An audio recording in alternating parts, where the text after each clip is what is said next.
mom says that my hairstyle makes me look like Pebbles Flintstone. Hey guys, it's Bree. I'm gonna do another tag for y'all.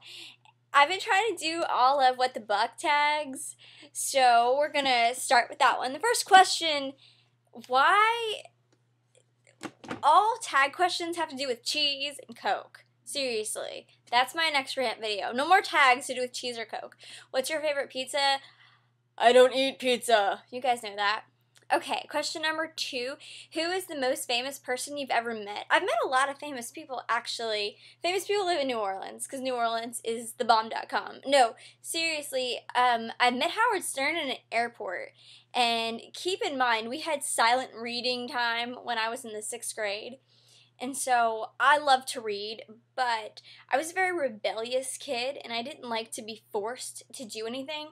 So to be a punk, I would bring inappropriate books for 6th grade silent reading. So the first book I brought was Howard Stern's Private Parts. And the second book was Miss America, and that is highly inappropriate, and I don't even know why I wanted to read that, but that was my book of choice. So I had read both Private Parts and Miss America when I was in 6th grade. How old are you in the 6th grade? And I ran into him at an airport in LA once, and I freaked. I absolutely freaked. I've worked with Hilary Swank. My favorite person that I've worked with was Christopher Reeve. I worked with him on a movie right before he died, and he was incredible. Absolutely incredible. Met Delta Burke a few times. She was in Designing Women. She's great.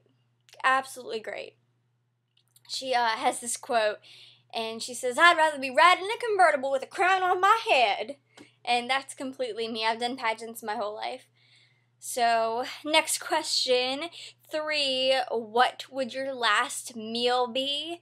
Gumbo!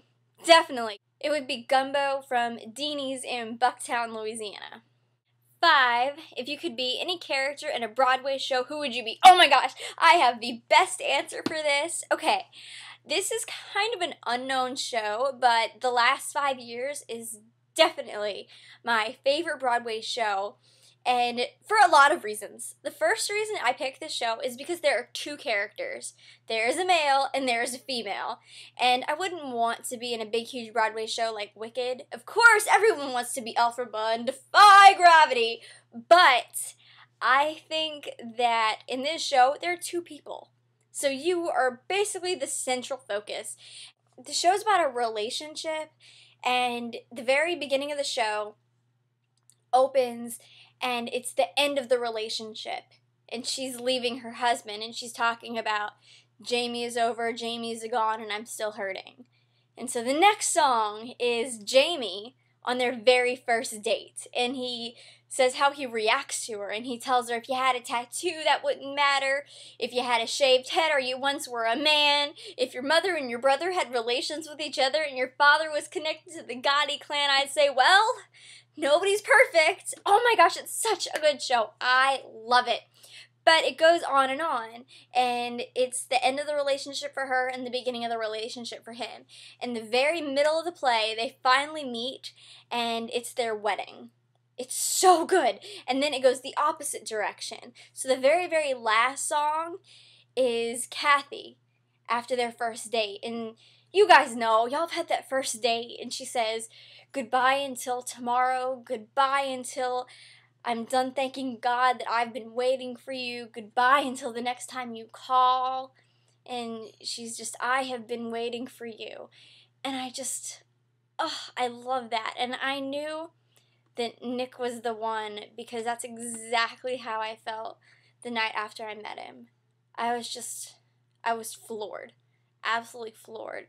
And the really funny thing is, when I met him, he still has tattoos, but he had a tongue ring. And there's a line in there, if you had a pierced tongue, that wouldn't matter. Yeah. So I would be Kathy from The Last 5 Years. And if you guys want to check out the soundtrack, just listen to it. Just listen to I'm Still Hurting. Best song ever. Just listen to it. Okay, number 6. What was your best subject in high school? Theater?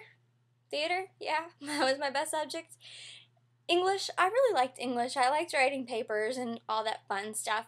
I actually took a course in college, and it was history of the novel. And we had to go back through and read like the big novels of all time. It was really, really cool. I liked that one. Describe your worst job ever. Question number 7. I've had pretty decent jobs, I'd have to say. I don't think I've ever had a really bad one. I worked at Build-A-Bear for 4 years. I worked there until Hurricane Katrina. And then I worked at Victoria's Secret for a summer, Bath & Body Works for a summer. I was a radio show producer for the Big D and Bubba Show. That was kind of bad because I had to be there at 4 o'clock in the morning, but I'm a night owl, so I enjoyed it. And then, yeah, so I don't think I've had any really bad jobs. Question number 8, how many computers do you have? In my home, I think we have 4, but I only use this one. I don't use the other ones. I hate desktop computers. Number 9, describe your first driving experience. Oh my gosh. It was, my parents bought me a car before I could drive. Seriously, I had a brand new car in my driveway, and I had never been behind the wheel of a car. You know, a lot of times people live in areas where you can sort of drive around the block, and I had never been behind the wheel of a car, ever. And I had a brand new car, so of course I had to go to driver's ed, and the coach picked me up at my house, and it was Coach Cottom, and I'll never forget this. And he had this big, like, Buick type car. It felt like a ginormous brick, and I couldn't see over the steering wheel. I guess they don't consider short people when they're doing things like that, but I couldn't see. And the girl that did driver's ed with me, the one that rode with me, was shorter than me, and I'm 4'10", and she came to about here on me. I wish I could remember her name, like friend her on Facebook. So he had to put 6 pillows underneath me in order for me to be able to see over the steering wheel and reach, and my like feet couldn't touch the pedals. Oh my gosh. And he's like, go here. And I am so bad at direction. And I was like, where is that? I don't go anywhere. Really, I don't. I don't know where that is. So I'm pretty sure he was having a heart failure. And he still remembers me. I ran into him a few years ago, and he's like, oh, are you still on the streets? Are you driving? And I had this thing, I swear, where mailboxes would move. They would just like pick up legs and sprout them and walk behind my car. R.I.P. every mailbox in my neighborhood. I'm really not kidding. And people trusted me to drive their children. Why people trusted me to drive their children in a car is beyond me. I remember I had a car full of my cousins and family members younger than me. If anyone was older than me, they would have been driving. And I had the music going. I had a yellow Lancer, and I had a big old spoiler in the back. I thought I was a cool kid. And I was like, oh, I'm cool, I'm driving. And I went, boom, and then, boom, I hit the mailbox. And I was like, oh, crap. And then after the hurricane, I got another car. I got my red Solara. And I had a Saturday morning class for college. Why I signed up for a Saturday morning class, I don't know. But it was Shakespeare 101. And I remember I was asleep. I was seriously sleep driving to my class that morning, and I backed up, and somehow my mirror to my car got stuck inside the mailbox that I ran over. I don't even know. So I was like, what can I do? So I like stayed in the car, and I just like kept backing up. And it was like ripping my mailbox off and ripping the mailbox out of the ground. And then I like looked at the time, and I was like, I could call my grandmother inside the house and tell her that I just dismantled the mailbox. Or I could just go on to school and let her figure it out when she went to get the mail.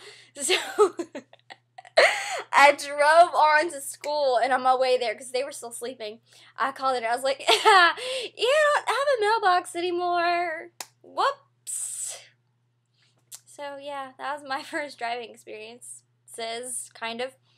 And show us your favorite pair of shoes. Chuck Taylors. I featured them in another video. You know what Chuck Taylors look like. So that's all for me and my crazy tag ranting. So thank you for watching, and I'll see you next time. Bye.